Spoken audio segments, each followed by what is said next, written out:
আসসালামু আলাইকুম। Hello lovely viewers, welcome to my channel. আশা করছি আপনারা সকলেই অনেক অনেক ভালো আছেন। আজকের পর্বে তৈরি করে দেখাবো আলুর ডাল রান্না। খুবই সহজ তৈরি করা, ঘরে থাকা উপকরণ দিয়েই ঝটপট তৈরি করে নিতে পারবেন। এই ডাল আপনারা গরম ভাত, রুটি, পরোটা সব কিছুর সাথে পরিবেশন করতে পারবেন। খেতে খুবই ভালো লাগে।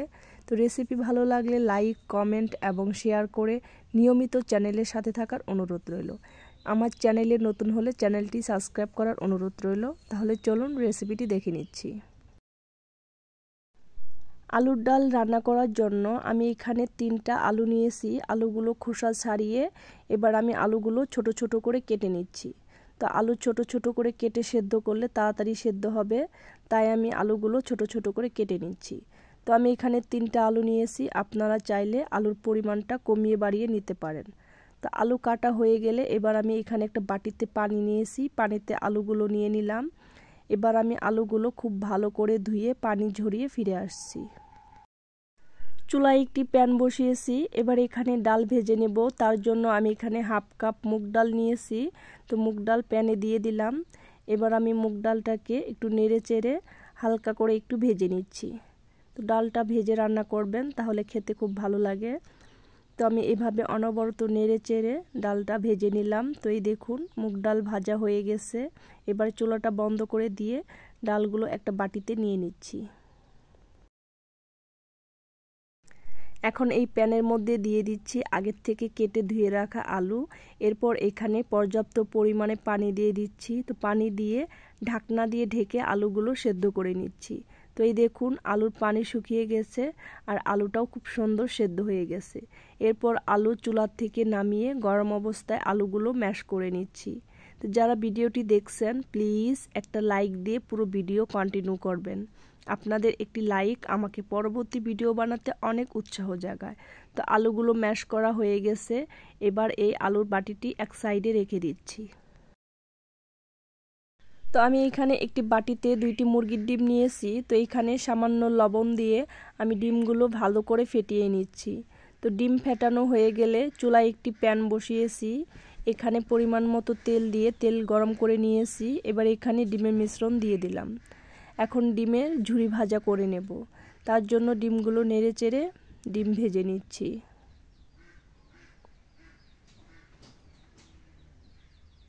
তো এই দেখুন ডিমের ঝুরি ভাজা হয়ে গেছে। তো ডিম ভাজা হয়ে গেলে এবার ডিমগুলো একটা বাটিতে তুলে নিচ্ছি। তো এখন এই প্যানের মধ্যে দিয়ে দিচ্ছি পরিমাণ মতো সরিষার তেল। কেউ চাইলে সয়াবিন তেল দিয়েও রান্না করে নিতে পারবেন। এরপর এখানে দিয়ে দিচ্ছি হাফ চা চামচ আস্ত জিরা, আর দিয়ে দিচ্ছি একটি কালো এলাচ, 3টি সাদা এলাচ, 2 টুকরো দারচিনি, একটি তেজপাতা।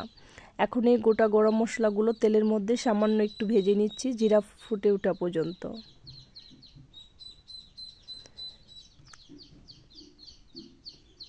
তো এই দেখুন জিরাগুলো ফুটে উঠেছে। এরপর এখানে দিয়ে দিচ্ছি 3টি পেঁয়াজ কুচি। এখন পেঁয়াজ কুচিগুলো নেড়ে চেড়ে কিছুক্ষণ ভেজে নিচ্ছি।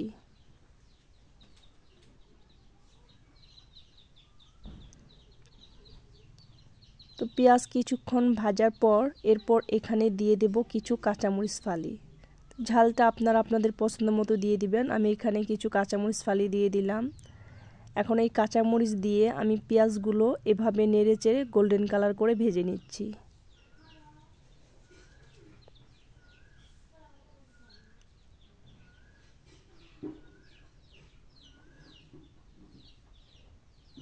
তো পেঁয়াজ ভাজা হয়ে গেলে এরপর এখানে দিয়ে দিচ্ছি হাফ চা চামচ আদা বাটা, হাফ চা চামচ রসুন বাটা। এখন এই আদা রসুন বাটাগুলো পেঁয়াজের সাথে কিছুক্ষণ ভেজে নিচ্ছি, যাতে করে আদা রসুনের কাঁচা গন্ধ চলে যায়। তো আদা রসুন দিয়ে ভাজা হয়ে গেলে এরপর এখানে দিয়ে দিচ্ছি বড় সাইজের একটি টমেটো কুচি।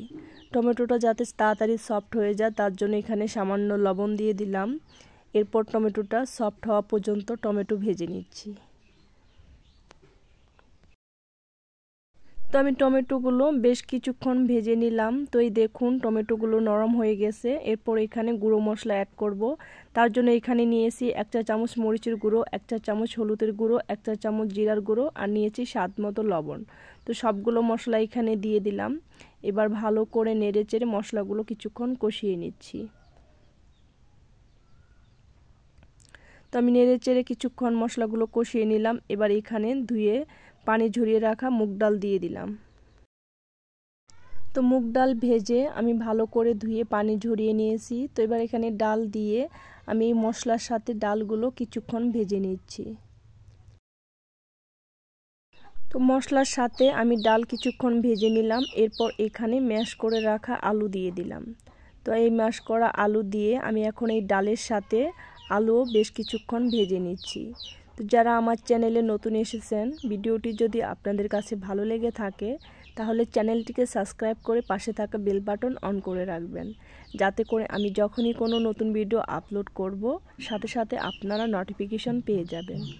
সময় সুযোগ বুঝে ভিডিওটি দেখে নিতে পারবেন।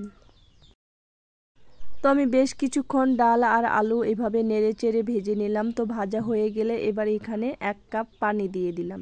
তো 1 কাপ পানি দিয়ে আমি ভালো করে নেড়েচেড়ে মিশিয়ে নিচ্ছি।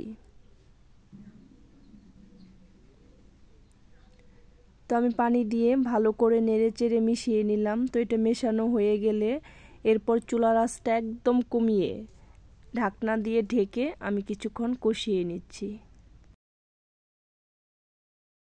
আমি ঢাকনা দিয়ে ঢেকে কিছুক্ষণ কষিয়ে নিলাম। এবার ঢাকনা খুলে এভাবে নেড়েচেড়ে আরও কিছুক্ষণ কষিয়ে নিচ্ছি। তো এটা কষানো হয়ে গেলে এবার এখানে পানি দিয়ে দিতে হবে। তো পানির পরিমাণটা আপনারা এখানে একটু বাড়িয়ে দিবেন, যেহেতু এখানে মুগ ডাল, তো ডালটা সেদ্ধ হতে একটু সময় লাগবে। আর এটাকে স্লো মোশনে রান্না করবেন, খুব তাড়াহুড়ো করে রান্না করবেন না, এটা ধীরে ধীরে রান্না করবেন, তাহলে ডালটা খেতে খুবই ভালো লাগবে। তো আমি এখানে 4 কাপ পানি দিয়ে দিলাম। তো পানি দিয়ে এখন ভালো করে নেড়েচেড়ে মিশিয়ে নিচ্ছি। তো এটা মেশানো হয়ে গেলে এখন ঢাকনা দিয়ে ঢেকে প্রথমে একটা বলক তুলে নিচ্ছি। তো এই দেখুন ডাল বলক চলে আসছে। তো আমি ঢাকনা দিয়ে ঢেকে হাই হিটে প্রথমে একটা বলক তুলে নিলাম। এরপর একটু নেড়েচেড়ে দিচ্ছি। তো নেড়েচেড়ে মেশানো হয়ে গেলে আবারও ঢাকনা দিয়ে ঢেকে আমি চুলার আঁচটা মিডিয়ামের চেয়ে একটু কমিয়ে এটাকে বেশ কিছুক্ষণ জাল করে নিচ্ছি। তো আমি ঢাকনা দিয়ে ঢেকে বেশ কিছুক্ষণ জাল করে নিলাম। তো এখন আবারও একটু নেড়েচেড়ে নিচ্ছি। তো নেড়েচেড়ে মেশানো হয়ে গেলে এরপর এখানে দিয়ে দিচ্ছি আগের থেকে ভেজে রাখা ডিম। তো ডিম ভাজা দিয়ে তারপর এখানে দিয়ে দিচ্ছি সামান্য একটু গরম মশলার গুঁড়ো। তো কেউ চাইলে এখানে ভাজা জিরার গুঁড়াও দিতে পারেন। আর দিয়ে দিচ্ছি একটু লেবু চিপে, আমি এখানে একটু লেবু নিয়েছি, সেটা চিপে দিলাম। তো লেবু চিপে দেওয়া হয়ে গেলে এরপর ভালো করে নেড়েচেড়ে মিশিয়ে নিচ্ছি। তো এটা নেড়েচেড়ে মেশানো হয়ে গেলে এরপর ঢাকনা দিয়ে ঢেকে লো আঁচে 8 থেকে 10 মিনিট দমে রেখে দিতে হবে, তাহলে ডালটা খুব ভালো করে সেদ্ধ হবে। তো আমি নেড়েচেড়ে মিশিয়ে নিলাম। এখন ঢাকনা দিয়ে ঢেকে 10 মিনিট দমে রেখে দিচ্ছি। 10 মিনিট দমে রাখার পর ফিরে এলাম। তো এই দেখুন আমার ডাল রান্না করা হয়ে গেছে। তো এই ডাল আপনারা গরম ভাত, রুটি, পরোটা সব কিছুর সাথে পরিবেশন করতে পারবেন, সকাল কিংবা রাতে, খেতে খুবই ভালো লাগে। আপনারা বাসায় একবার হলো ট্রাই করে দেখবেন। তো আমার আলুর ডাল রান্না করার রেসিপিটি আপনাদের কাছে কেমন লাগলো কমেন্ট করে জানাবেন। যারা এখনও আমার চ্যানেলটি সাবস্ক্রাইব করেন নাই, চ্যানেলটি সাবস্ক্রাইব করার অনুরোধ রইল। যারা চ্যানেলটি সাবস্ক্রাইব করেছেন তাদেরকে অসংখ্য ধন্যবাদ। তো ধন্যবাদ সবাইকে এতক্ষণ আমার ভিডিওটি দেখার জন্য। পরবর্তী ভিডিও দেখার আমন্ত্রণ জানিয়ে আজকের মতো এখানেই বিদায় নিচ্ছি। আল্লাহ হাফেজ।